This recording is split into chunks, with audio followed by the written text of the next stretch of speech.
reduce the sponsorship. And I know, again, that's unpopular, it's difficult, it's unpleasant at times, but, you know, sometimes you do have to be unpopular.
Pet supplies, cleaning supplies, and auto supplies. Shop Cost You Less. Looking for quality produce, grass-fed meats, and groceries? You guessed it. Shop Cost You Less. Cost You Less is your destination for everything you need on island. Cost You Less. Everyday low prices on items that matter to you. Across Cayman on FM, online, and on your smart speaker. This is Bobo 103.1, powered by Health Services Authority, committed to caring for you. The views and opinions expressed on Straight Talk with Austin and Ellio do not necessarily reflect or represent the views of Stingray Media, its staff, or contributors. Callers to the program accept full responsibility for the views expressed. The show host and affiliates are not liable for any statements made or any harm claimed. All callers to the program indemnify Straight Talk from all claims. Offensive, defamatory, or unlawful content will not be tolerated. Be a part of the conversation by calling 745-2626. Now, here's Straight Talk with Austin and Ellio on Bobo 103.1. And good evening, Cayman, and welcome to another episode of Straight Talk here on Bobo 103.1 FM. I'm your host, Austin Harris. And I'm Ellio Solomon, and welcome here to Straight Talk. I apologize, Austin, and to the public. Wasn't here yesterday. That's Had all to right. make it to the BRAC. Gotta shake off those Easter long weekend cobwebs, plus the benefit of Cayman Brac mellow vibe.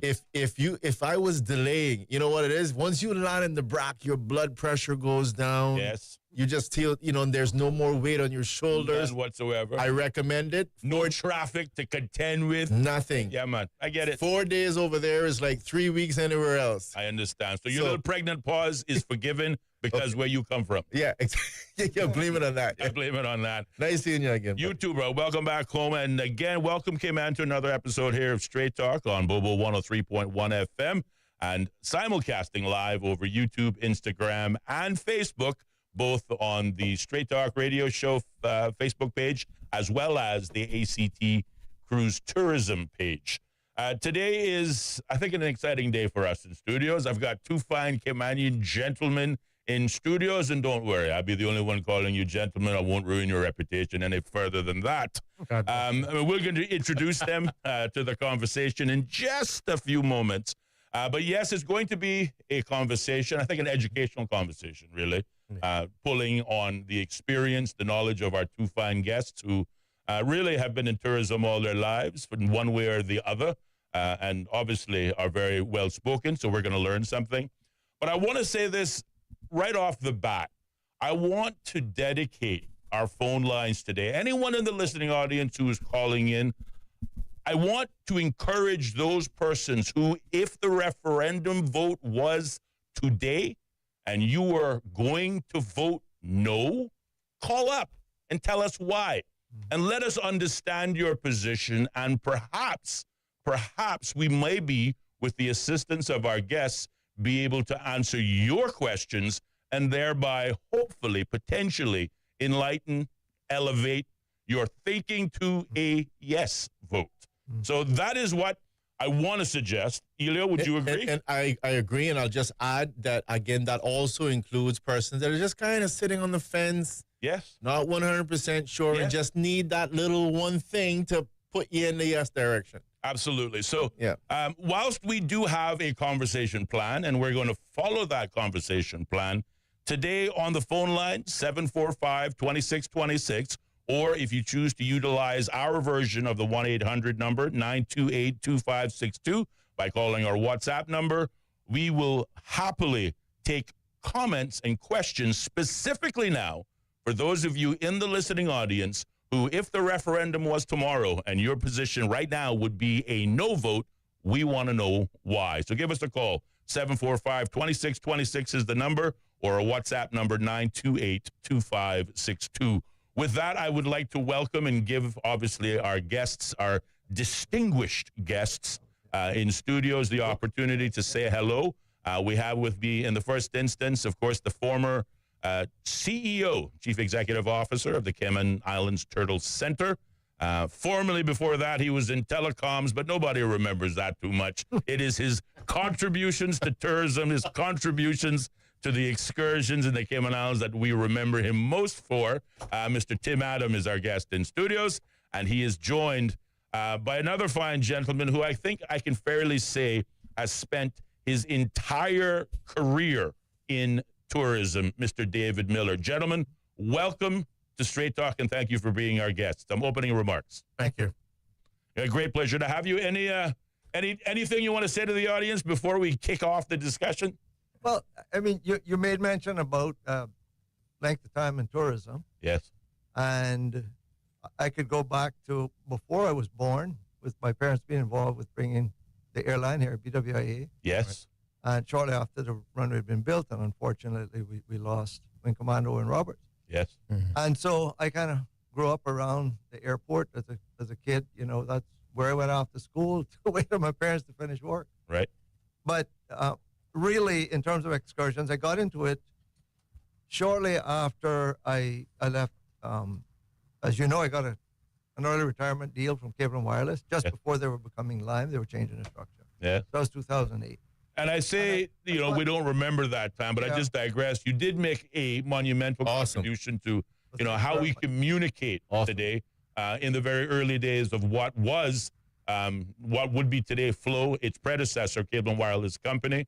Again, we have young people who have no idea what we're talking about, so we have to educate them. But Flow's predecessor, you certainly were at the helm of that company. And I certainly do not want to diminish those contributions because they were Absolutely. Thanks a lot. considerable. Yeah, it was, and you know, it was because we had an amazing team there, and we still have many of those individuals that are now not necessarily. There's only a few left within Flow, but these people have now taken positions of major impact, positive impact in the country, in various elements related to ICT, related to telecom, related to other aspects such as e-government and e-business and all those kind of things. But I mentioned 2008 because that's really the first time I really got into depth with excursions, because I was helping the partners in a firm called Cayman Safari Adventures to get it launched.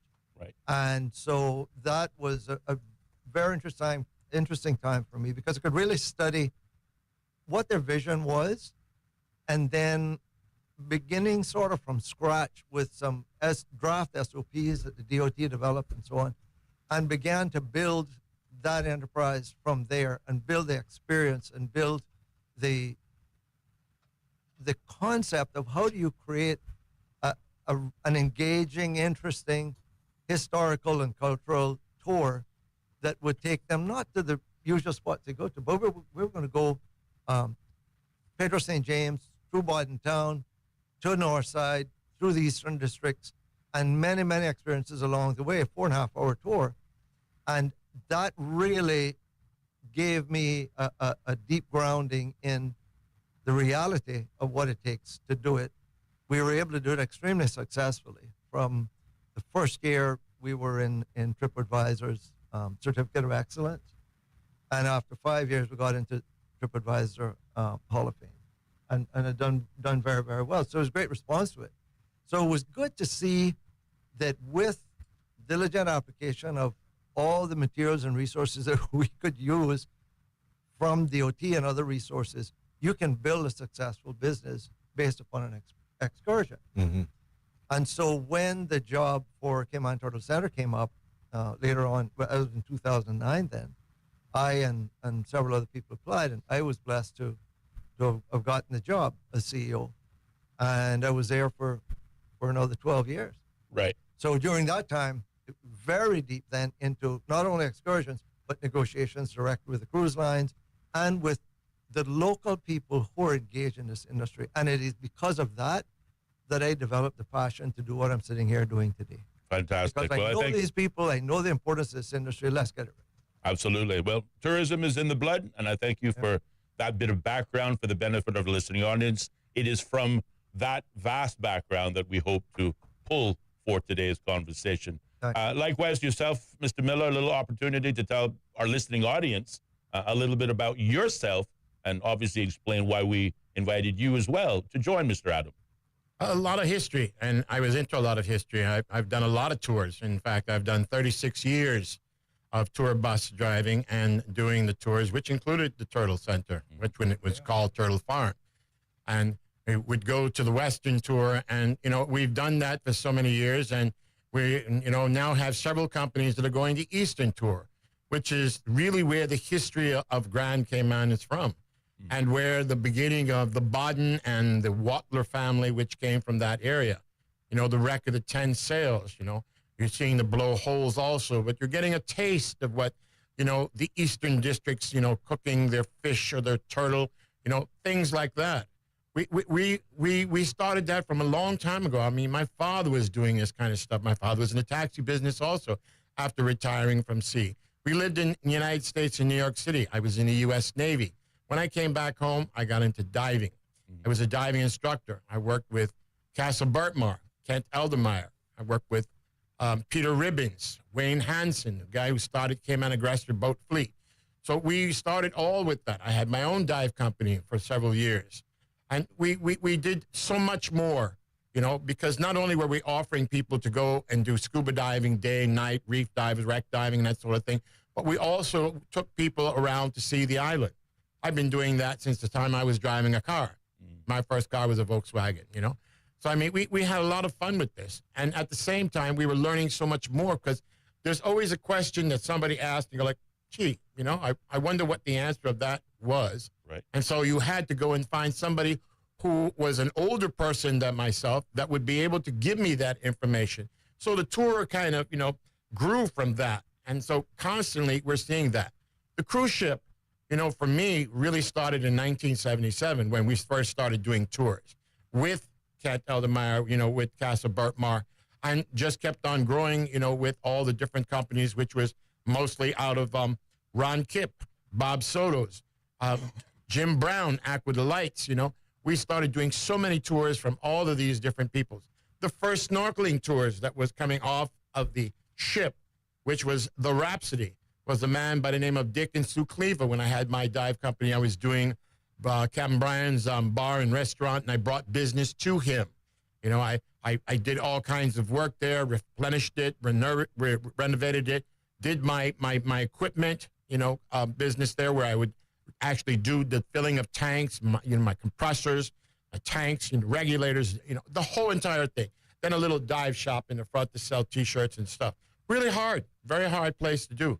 But from there, I learned about the Cali shipwreck because it's right in front of there. And I would take people scuba diving and snorkeling there and teaching them an introduction to scuba from there. So from that area, right, which, the wreck of the Cali was 1948, and it actually is a historical moment for in Cayman because it's the first time that we in Cayman tasted rice.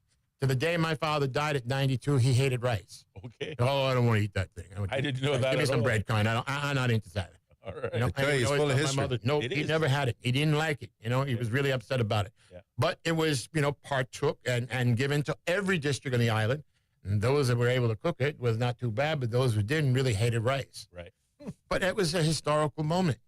And so, from there we start, where all of our problems lie. When we're talking about the CPR, sustainability, and all the other people who think that they know more about the sea than anybody else, I can assure you they don't know as much as I do.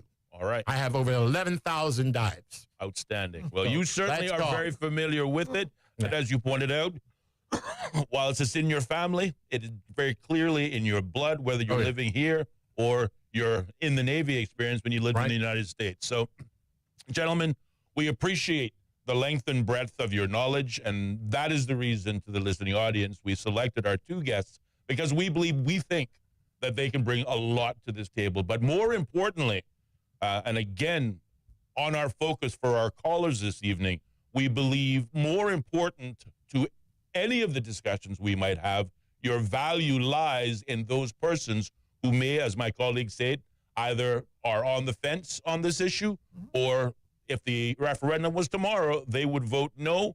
Well, maybe you might have the answers to their questions or concerns that might somehow convert them to a yes vote as we head into the actual referendum day of April 30th, which is the general elections in this country. So again, I will say to the listening audience, 745-2626 is the number. We're dedicating our callers this evening to anyone within the sound of my voice who, if the referendum was tomorrow, you would vote no. We want to hear from you as to why you would vote no and see if we can have a conversation about it. Now, for the purposes of our conversation, we don't have all evening. So we're going to try to tackle what I think have been some of the more high-level discussions, the ones that are gaining in popularity, as well as some of those that I don't think we've really properly ventilated or discussed. I want to start with you, Mr. Adam. When we hosted Mr. Alan Chastanet, the Honorable Alan Chastanet, I believe the former Prime Minister of St. Lucia, Ellio, I think he was, and the current opposition leader. But another gentleman who was the former tourism minister before he became all of those things, and he himself in the tourism business, he said that the first loss to the Cayman Islands economy in the absence of cruise tourism, if the voters say no, don't develop cruise infrastructure, and we accept the cruise business on their word that they will stop coming here, that will mark and signal the end of Cayman's participation in cruise tourism going forward. Mr. Chastanet said the first victim of that decision would be our shore excursions. And I want to talk about the big ticket item from the government perspective, which is the Cayman Turtle Center, of which you were the CEO of for many years. Do you agree with that sentiment? I will agree that that is going to be what suffers first and what suffers the greatest, and the elements of our economy that support the Cayman Turtle Center and those industries and those companies that bring people to us, they will also suffer. But not only Cayman Turtle Center, we have attractions not that extend to other government-owned attractions as well as privately owned ones. You know, we've got Pedro St. James, we've got Botanic Park, we've got the public sector I'm talking about. Then you've got private sector things like the Cayman Crystal Caves. You've got other places like Dolphin Discovery. And then you've got the Stingray Sandbar Experience, North Sound Tours. Absolutely. They're the ones that are going to feel the hit first. Right. And now, my question to you is, and again, I want to whittle it down to as much detail as possible. Yeah. When we look at the revenue that the country, a.k.a. the government, derives from cruise tourism, at its peak in 2019, pre-COVID, before COVID, we were earning around $350 million a year. Last year, that figure had dropped by about $100 million to $254 million a year. But you have an idea as to how much the country benefits. When we look at excursions and, you know, people, particularly Caymanians, you know, often question, like they do Cayman Airways, why does government keep funding entities that lose money? And Turtle Center has never been obviously marketed and designed as a profit-making center, but it was and could have been a break-even center fueled largely by visits from cruise ship passengers. When you were CEO, what was the cruise industry in terms of hard numbers to CTC? To give you some round numbers so that you understand how important cruise was to Cayman Turtle Center. Yes. I need to back off a little bit and understand what Cayman Turtle Center is. It is an amazing conservation project. Yes. Right? Amen. And I would argue numerically and its national importance is the greatest conservation project that we have had in terms of the change in numbers of the species that we were looking to protect. Yes. Right? So the Turtle Center and its predecessors started releasing turtles really in earnest. It was in the 1980s. A few in the 70s, but in the 1980s. Turtles take more than 20 years in the wild to mature, to where they'll come back to reproduce. When the DOE had established the surveys of beaches to determine which turtles were nesting on which island, in 1999, there was one green turtle nest in Grand Cayman. One. Yeah. Right? By the time I left Cayman Turtle Center in January 2022, every year consistently, there are hundreds of green turtle nests in Grand Cayman. And a few years before I left, a research study had been undertaken, the collaboration between they were getting the genetic material from Cayman Turtle Center, and they were comparing it with genetic material left in nests over at least a 2-year period. It might extend beyond that, but at least a 2-year period. That was University of Barcelona, University of Exeter, Department of Environment, of course, as well as Cayman Turtle Center, and some other parties were involved in it. Cut a long story short, they found that a minimum of 90% of the nesting green turtles in Grand Cayman came from that program. There were, as a result of that program of releasing turtles into the wild, right? What was even more gratifying was, you know, when you understand a little bit about how turtles navigate, you know, if they can't find a beach where the magnetic characteristics coincide with what they remember, they will try and find the nearest beach. In Little Cayman, a minimum of 80% of the nesting greens in Little Cayman come from that program. There's a result of that program at Cayman Turtle Center. So I just want to preface the rest I'm going to say about cruise tourism with understanding that is a massive conservation project to have that kind of result, because it has been a positive impact, not just in the Cayman Islands, but in the wider Caribbean, and really helped bring green turtles back. And if I can say to you also, it speaks largely to our national identity, because the turtle itself sits at the top of our coat of arms, and the only thing above that turtle is the pineapple and the thatch leaf. So it speaks to our entire national identity. And I'm glad you mentioned the fact in terms of what it has meant in real terms Yep. to conservation efforts across the island and what it has done for public education to respect what the turtle represents, not just to the people of the Cayman Islands, but to the world's oceans in general. Exactly. And because turtles are keystone species, if you lose, each species of turtle pretty much is specialized in what they eat. Yes. And if you don't have them doing their part, reefs suffer, the ecosystem suffers. It's really important. Absolutely. And then, so let's bring it down now to how cruise impacts it. But before I get there, I want to move from conservation to sustainability. Mm-hmm. When you study the big proclamations on sustainability, the thing that most comes to mind are the various the annual COP meetings, conference parties, that they come up with these sustainable development goals. There's 17 of them, 17. And to cut a long story short on that, you quickly come to realize that sustainability involves major elements that include your economy, your environment, and your socio-cultural sustainability. Let's talk about turtle and Cayman. The Cayman Islands, as far as I know, is the only country in the world where there has never not been a legal source of turtle meat. And that's something that a lot of folks don't understand. Why do we do what we do at Turtle Center? We're releasing turtles, great. Why do you produce them for meat? Mm-hmm. It's to keep wild turtles in the wild. Right. Exactly. Right? Because there's a very strong sociocultural demand for turtle meat, because we have never, this country has never done without a legal source of turtle meat. All right, cruise tourism. While I was there, consistently, year after year, you would find that at least 90% of the revenue that supports all this conservation effort comes from the tourist attraction lines of business. I'm talking about admissions, selling excursions to the cruise lines, and then indirectly, different tour operators would operate their own excursion and bring people to us at Turtle Center. Right? We also had food and beverage, and we have the giftware, souvenirs and so on in the gift shop. That tourist attraction was at least 90% of the revenue that sustained everything else. So we have to pay attention to that to sustain the business. Remember, I said economic sustainability is a vital part of it, right? Yeah. Of those people that would come and visit, the visitors that would come to Cayman Turtle Center, the tourists, at least 60%, sometimes more, came off a cruise ship. Oh, yeah.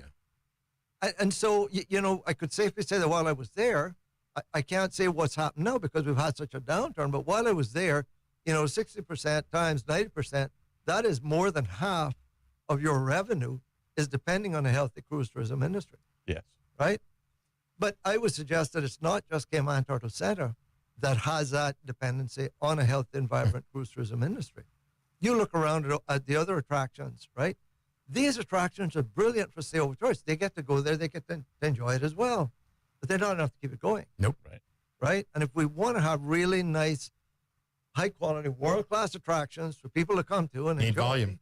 right, there has to be a way to sustain them. And the cruise tourism industry is brilliant at sustaining that. So I hope that helps a little bit. No, it certainly does, and I thank you very much for sharing it, and hopefully throughout the course of our conversation here this evening, we can expand on it, obviously, when we talk about what the absence of cruise tourism would mean to other mini economies across the Cayman Islands. Again, the excursions are a big part of it. Yeah. You got tour taxi operators, you got mom and pop stores, the list goes on. Yeah. But again, at 57 minutes past the hour of 4 o'clock, we have to pause and take a short commercial break, check in with the BBC News in a few moments. We've got about a minute, 30 seconds, Ellio. So if I run out of stuff to talk about before the bell goes off, you can save me. But to our listening audience, we are dedicating today's calls with the benefit of the two fine gentlemen that we have in studios, their combined knowledge on Cayman's tourism product from an economic standpoint, from an entrepreneurial standpoint, to a national identity standpoint. These fine gentlemen are a wealth of information. So today we dedicate our callers to anyone. If the referendum was to be held tomorrow and you are either on the fence or you would vote no, we want to hear from you. Pick up the phone, 745-2626, or our WhatsApp number, 928-2562, and tell us why you would vote no so that perhaps our guests may seek to either answer your concerns or perhaps even provide you with information that you may not yourself have been aware, with the view of potentially transitioning that no to a yes. So to the listening audience, that is our opportunity, and we are extending it to you exclusively here today, and we hope you will embrace it. But we do have to pause and do take a short commercial break. We're going to go off to the BBC News, but our conversation with Mr. Tim Adam and Mr. David Miller will continue in just a few moments, so don't change that radio dial. There'll be more coming up next on Straight Talk. Bobo. How can we understand the world better? The BBC World Service is a window onto the wider world. A vantage point from which to survey a new horizon. News, reports, and analysis from around the world. Stories we think matter. Different people from different societies. We get to the heart of global issues. News, stories, and global perspectives from the BBC World Service. The home of the BBC World Service. This is Bobo FM. The BBC is the world's most trusted news source. And Bobo 103.1 is where you'll find the BBC World Service. BBC News, The world news from the BBC. And the home of Cayman's most listened to talk shows. That's right, folks. Everyone is telling their mama about the cold hard truth. And welcome to Straight Talk. I'm your host, Austin Harris. And I'm Ellio Solomon. Across Cayman, on FM, online, and on your smart speaker. This is Bobo 103.1. Welcome to our newsroom here in central London. We place ourselves here at a little desk right in the thick of things. OS from the BBC. We can catch the very latest news from our colleagues, not just in this enormous room, but also from our colleagues around the world. I'm in the room where they're treating children. This is a combat zone. The situation after the typhoon is very complicated. It was a very tense situation. OS from the BBC. The home of the BBC World Service. This is Bobo FM. This is Bobo 103.1, powered by Health Services Authority. At Health Services Authority, they are committed to caring for you. They are Cayman's largest and longest-standing healthcare provider, offering the most comprehensive range of inpatient, outpatient, and public health services at 9 different locations across all 3 islands. Across Cayman on 103.1 FM, online, and on your smart speaker. The home of the BBC World Service. This is Bobo 103.1. BBC News with Sue Montgomery. The U.S. Treasury Secretary Scott Bessent has called on the International Monetary Fund and the World Bank to return to their core missions. He said the U.S., their biggest financial backer, was willing to work with them to restore order to the international financial system if they reformed. He accused them of spending too much time on climate, gender and social issues. Faisal Islam is in Washington. Despite the fact the Americans are making pretty clear their dislike for some of the mission creep, as they see it, that the IMF and the World Bank have gotten into, actually, for many people, the idea that the American administration and the US Treasury in particular has not followed some of the suggestions to leave the IMF and the World Bank has given some relief, actually, amongst sort of global economic and financial circles. The overwhelming sentiment that I'm hearing, I'm picking up here, is relief that the US remains engaged with those two critical institutions essential to the functioning of the global economic system. India has closed its main border crossing with Pakistan over the attack in Indian-administered Kashmir, which killed 26 people on Tuesday. Delhi has also suspended a key water-sharing treaty, revoked visas for Pakistani nationals and expelled some diplomats. Here's Arunadeh Mukherjee.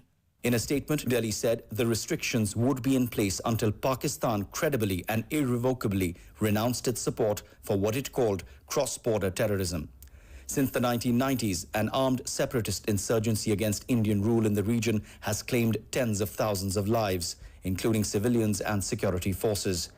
India and Pakistan have fought 2 wars over the region, which they both claim in full but control only in part.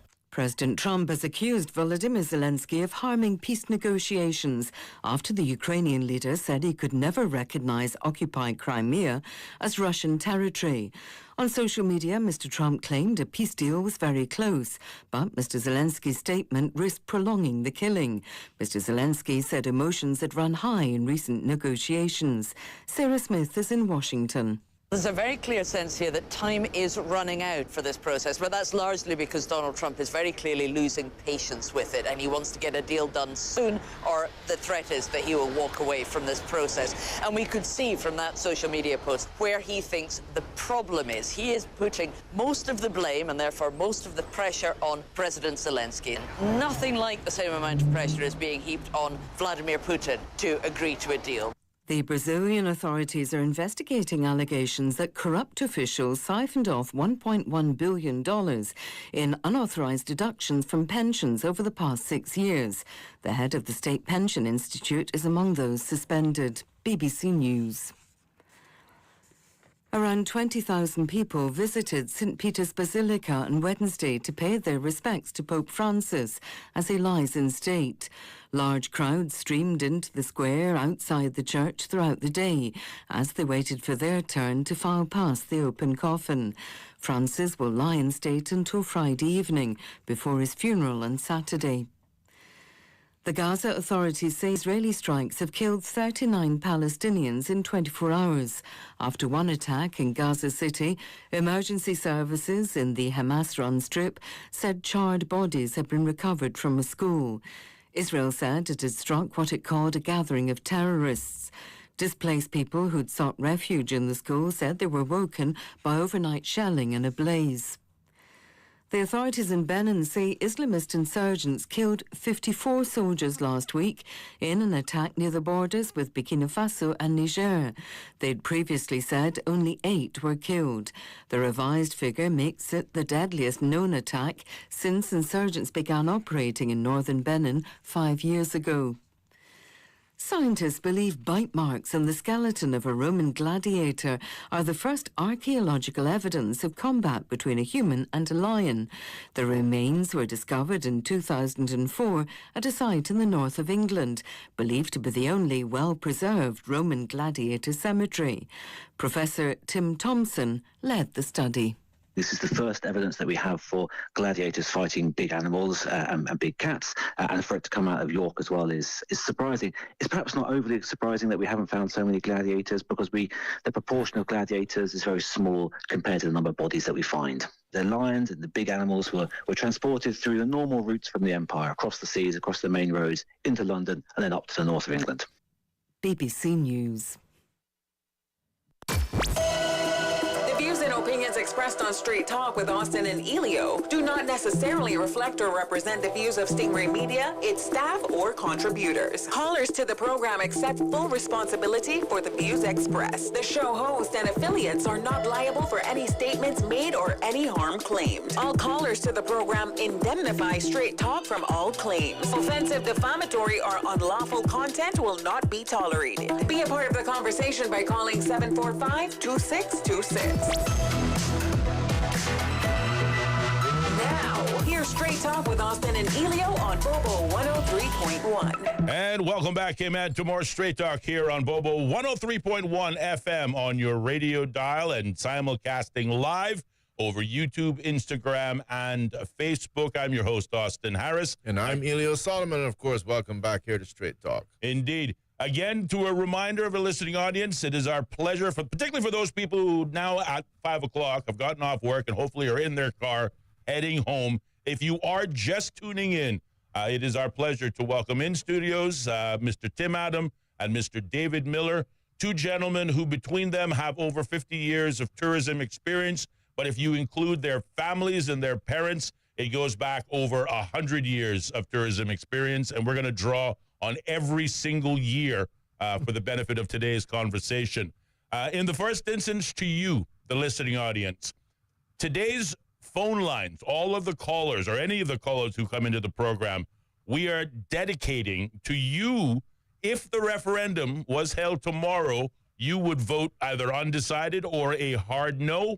We want to hear from you. We want to know why you would vote no. We want to know why you may be presently on the fence. And maybe, just maybe, these two fine gentlemen might be able to first listen and then, of course, respond, maybe help you with some information that you may not have that might, just maybe, convert you to a yes come April 30th. So whatever we're talking about, if a caller comes through and your vote, if the referendum was held tomorrow, would be a no, we want to hear from you either on 745-2626, or you can use our version of our 800 number, our WhatsApp line, 928-2562. From there, somewhat limited with the dialogue back and forth, but you can either leave us an audio note or a traditional WhatsApp text message, and we'll be happy to read that live on air. Without any further ado, continuing our conversation, Ellio, I know you had one. Absolutely. I want to jump in here. Thank you very much. And again, for the benefit of those who are just joining us, having the pleasure to have in the studio with us none other Mr. Tim Allen, of course, Mr. David Miller. So, David Miller, I wanted to ask you a question just prior to break, but ran out of time. But we've got a full hour in front of us, and I know you are a wealth of knowledge and greatly appreciate having you here. My question to you is, one of the things I've observed is that it seems like you've got at least a few people that are in the dive industry specifically that seems to be anti-peer. And now, in my mind, I can't understand that. I know a lot of history is going to come out with you answering this question, but why is that? Well, what happened is that, when Bob Soto, from 1957, right, he had married Alida Soto, which was actually Jim Boden's sister from Lower Valley. And when he started his, diving, he had brought the people that we really didn't know, people like Adrian Briggs, Clinton Ebanks, Osmond, Ashton was in there too, Atlee Evans, Stanley Scott. And when you say he brought them? Well, he hired them to become, dive masters, and there was no dive masters. They were just divers. Mm-hmm. But, basically what the dive master idea is that you're leading a dive or taking people through a cave or, on top of a reef or doing a night dive with lights on, and then showing them interesting things along the way, because we've seen these dive sites over and over and over again, and so we know where every bloody thing is at. Right. I can go to a stocking crinoid and be able to find it still to today. Yeah. And I've done over 1,000 night dives. We're not even talking about the day dives, and I can't go into anything else that ever happened on the Balboa. It's a very interesting place at night. But a highly skilled tour guide Absolutely. Of the underwater world. And we had them. And all of these gentlemen, right, as they grew older and came up with the idea and go like, you know what? All I need is a boat and some tanks and some, regulators and dive mask and snorkel, and I'm in business. And that's how they created their businesses. But once they got into the business, a lot of them, still had a lot of Caymanians. But as time went on, nobody was hiring any more Caymanian-style dive masters. You had to be a boat captain. They were looking for people with licenses. A boat captain's license is of no use here in Cayman because that license is only good for where it was actually made and was given. So if you came from Florida and you were a boat captain in Florida, that license is only good in Florida. It's not good in Cayman. You don't know Cayman. Right. So you can't actually be a boat captain. This is not like driving on I-4 or I-95. You got to know what's underneath you, right? Finding the dives that is not hard anymore. In the past, it was because there was no buoys. But Ron Kipp started the buoy idea with the Department of Environment, and he made it easy because, people were constantly complaining and said, oh, that idiot, he just dropped that anchor on top of the coral head. And I'm going like, yeah, because he doesn't know what the hell he's doing. Yep. He just got here from United States or Canada or Australia or some other place. So they had to learn when they got hired. We Caymanians already knew that because we're much easier to learn this because it's already in the blood. Mm-hmm. But there was no schools. You had to have somebody at school. I remember having this big meeting, with Jim Boden and Bob Soto and stuff, and I said, how do I, as a young Caymanian at the time, I was working for Barclays Bank in 1972, how do I become a diving instructor? Because that's what they were looking for at that time, right? And he said, well, you got to go to the Florida Institute of Technology. And I'm going like, why? Because I had already looked it up. All you needed was 3 dive instructors, and they can teach instruction. They can make you a dive master with 1 diving instructor. Why haven't they done it? Well, because we don't want to pay any more than $6 an hour. And that's what they were constantly trying to do, because as a Caymanian, you could get your boat, and you could be in business as long as daddy, grandfather, or somebody could give you some money to start. You're on your way. Mm-hmm. But what happened is it's been taken over. And all the people that are involved with it are not really Caymanians. They're like the new Caymanian, right? Yeah. So that's where all that came from. All right. Oh wow, amazing. So first of all, you're saying that they brought Bob Soto's brought some of these individuals off. They went off and started their own business. Exactly. And arguably that's where you started to get the suppression and get these Kemayans out here.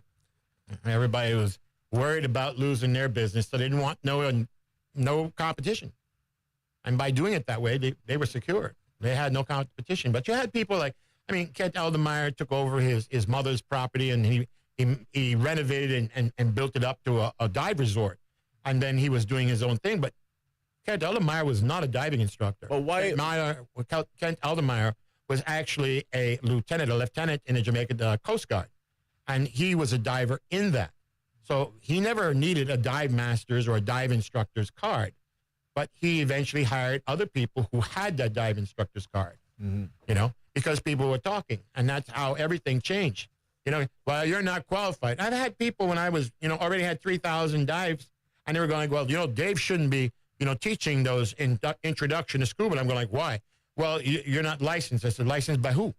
But it almost sounds to me when you say that as if Bob Soto's would have brought persons here, gave them an opportunity.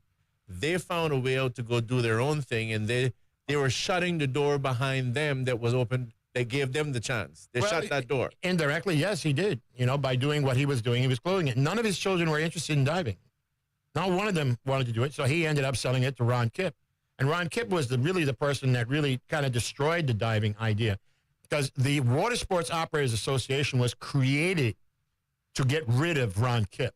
Because Ron Kipp wanted to go all around Grand Cayman, Little Cayman, and Cayman Brac, and own every dive shop and dive everywhere. Because remember, the old way was that if you had a shoe store or you were selling cameras, you didn't compete with him. People were like, well, that's Mr. So-and-so's business, so I don't want to get involved with that. That's why the North Sound was so much, the area where West Bears were. Curtis, Aldermeyer, Ebanks, all those, Duncan's father, Fred, what's his name there? Frank and his brothers and stuff like that, Larrabee and Glad, all of them had come up from the picnic lunch trip. The first time I went to Chicago was at the Great Lakes Naval Station. I decided to go to the library to find out, what are they saying about Grand Cayman? Mm-hmm. And Captain Erdis had a picture of him inside of a book about Cayman Islands, cooking a picnic lunch trip, right, on Barcas. And I went I said, imagine that. And I said, look at the size of that lobster. Boy, we used to have some big lobsters. Boy, back when. And I'm talking about, all those old people that did that. Yeah. They were doing that. Nobody from North Side wanted to do that business. Nobody came from Bodden Town or Georgetown to get involved in that business. That was the business that the people from West Bay did and was doing, and nobody competed with that. Ron Kipp came in and told the world that he was the one that actually was able to feed the first stingray. And he did it because Paul Simolis from Skin Diver magazine said he did it. Right. And he couldn't even hardly dive. Right. I used to live right next door to him. I could hear him sleeping, waking up, and using the bathroom. I was that close to him. Yes, right? Yes. So I'm saying, no, Ron didn't do that. Forget what you heard. Listen to Dave Miller. He'll tell you what he knows. Okay. This man knows the stuff. Constant how he was able to get away with this stuff. So to use my colleague's line, to put a finer point on this pencil, what? So why are they against the cruise? Ron Kipp wasn't against the cruise. Ron was interested in getting as much volume into Cayman as possible. Okay. So when did this anti-cruise thing come to the diving industry? It really wasn't any of those people. It started after Don Foster had started to do a lot more business with them. Mm-hmm. That was from the time that I did Dick and Sue Cleaver. But I was doing just, coming off the beach by the wreck of the Cali.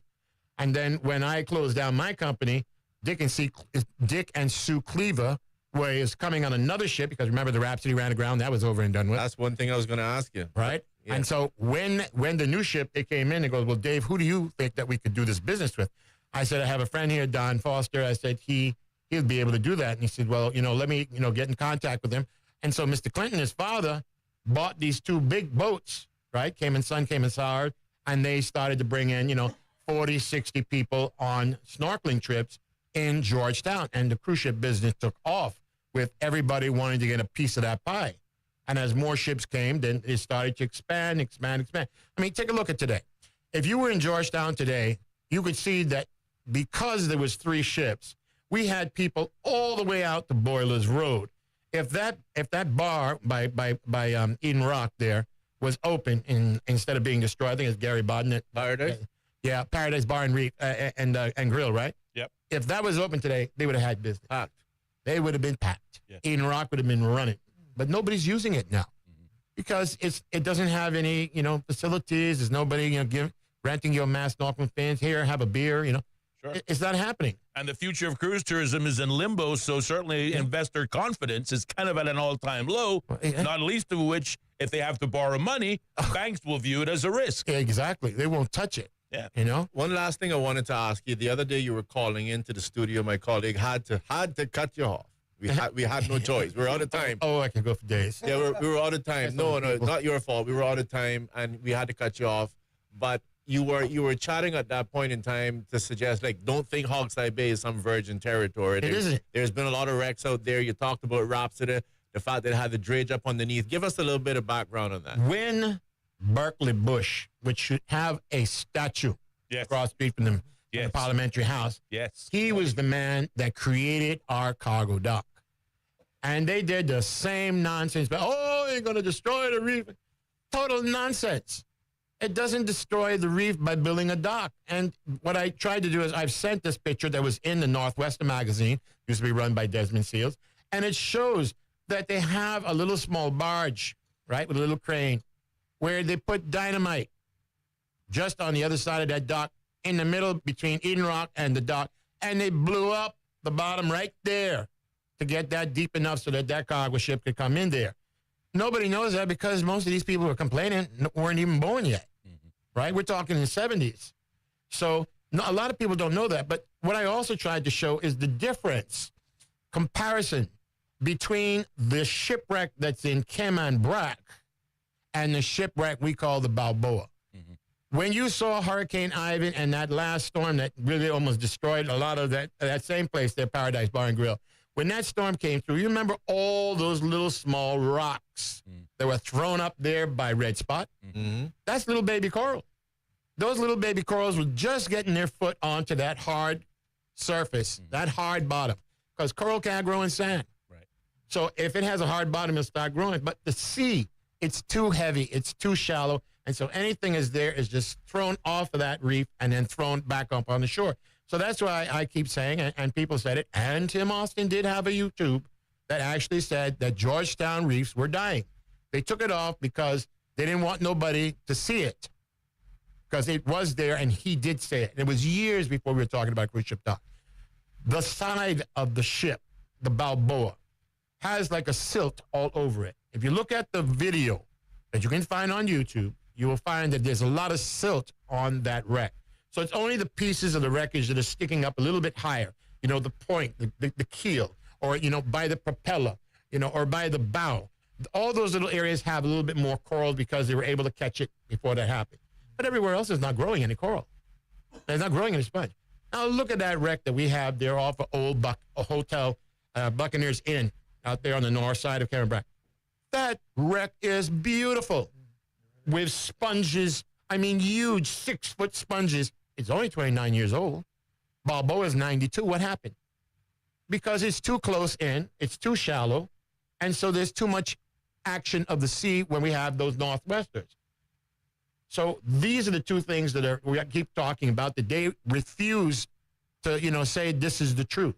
Right. And the truth is that Balboa is not a good proper reef. It's dying.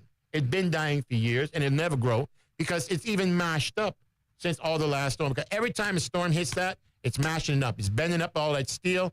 The air pocket that used to be on there is no longer there. So we don't need to have that problem. We can buy a new ship because there's a lot of old ships. Once a ship reaches 30 years, it's no longer any of that good. They're already looking to put it in scrap iron ready. That's what happened during COVID. Did you all remember? It was like 30-something ships that went to scrap yards because they had reached their age. Yeah. Right. They were no longer good. So we can buy one of those little ships, and where you want to put it, we can put it any way you want it. We don't need the Balboa. Right. Balboa is a wrecked area that's been blown up by dynamite. Have you seen this wreck?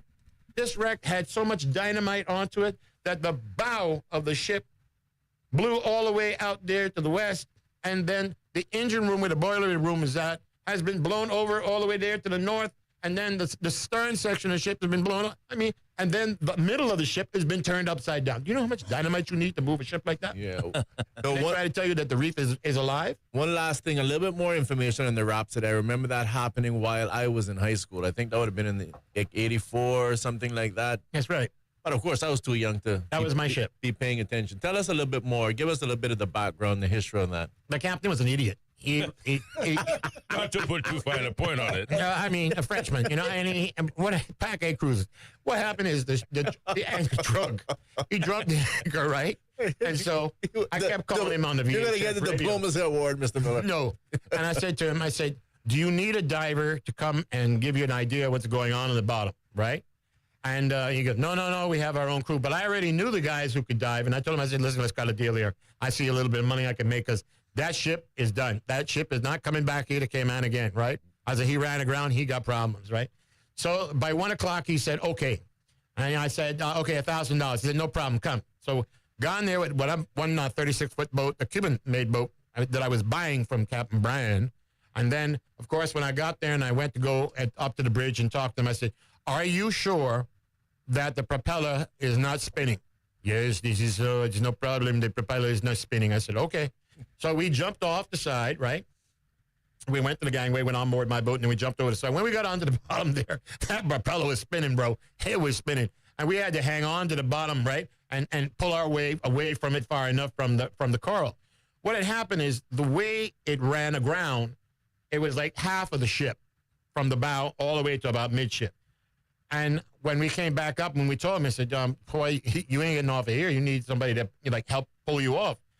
And I said, why don't you ask some of the other ships that are out there? There was 2 other ships. Well, I think one was Carnival. I can't remember what the other one was. And they all go, well, we'd like to help, but, our port engine is not doing that well. It's only running under 1/3 power. And I'm going like, amazing. Each one of these ships had a problem with their engines, but yet they're running through the Caribbean, right? Right. Yeah. So I'm going like, they don't want to have any, insurance or anybody lose their job, right?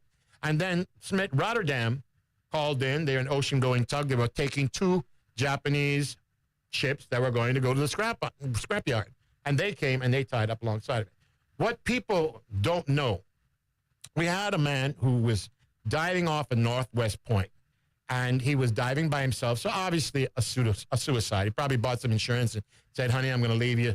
I'm going to leave you some money. So, I'm dying, whatever. And he went diving, and we didn't find him, but you had to go and say, well, at least I went and looked for him because you had to have the proof for the insurance company, right? So we never went. We went, but we never found him. Of course, we didn't find him. There was a lot of current that day, too, right? But Adrian couldn't get none of his staff, and I couldn't get none of my staff to go with me. I said, it's volunteer. I'm not paying you for it, but you're going to look for it. Well, I was, whatever. Okay. So Adrian calls me up on the VHF. He said, listen, you going to look for that guy? I said, yeah. And he said, well, I have the same problem. I said, well, what about if I come and pick you up off the dock? And I said, sure. The dock, Captain Brian's dock. He built the dock, it was on columns. Yes. Okay. So he picked me up there, brought my gear. I was putting it all together. Tank, backpack, regulators, was putting all that together. So I was kind of like crouching down while I was doing it while he was driving the boat heading towards Northwest Point.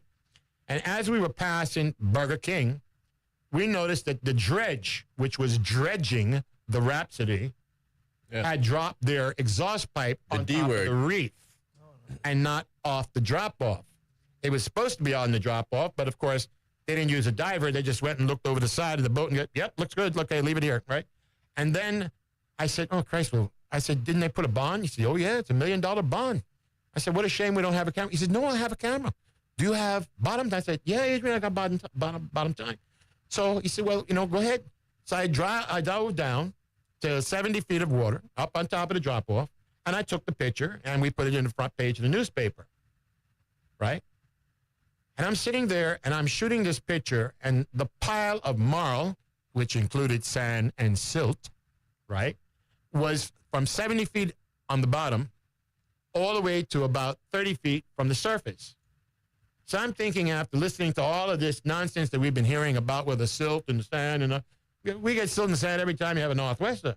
Because every time you have a northwester, you're taking a milkshake blender that's taking up all that stuff and throwing it on top of the coral reef. Right. When you go out there snorkeling, do you see any sand or silt on top of the coral reef? No. Because nature has already provided the little pathways through the coral so that as it hits, it falls down. It doesn't stick. Okay? So the only place it sticks is on the top of that Balboa shipwreck, right? Or on the bottom, but not on top of the coral. I'm sorry, Mr. David. I hate to do it to you, but I have to, cut you off again because I got 30 seconds before I got to go off to the commercial. But again, very quickly to the listening audience, if you're just joining in, we got Mr. Tim Adam, Mr. David Miller, between them over 50 years of tourism experience. If you are on the fence or you would vote no for a cruise berthing infrastructure tomorrow, give us a call. We want to hear from you, and we want to hear why. But we're going to pause, take a short commercial break, but keep it locked. There's lots more Straight Talk still to come, coming up next on Bobo 103.1 FM.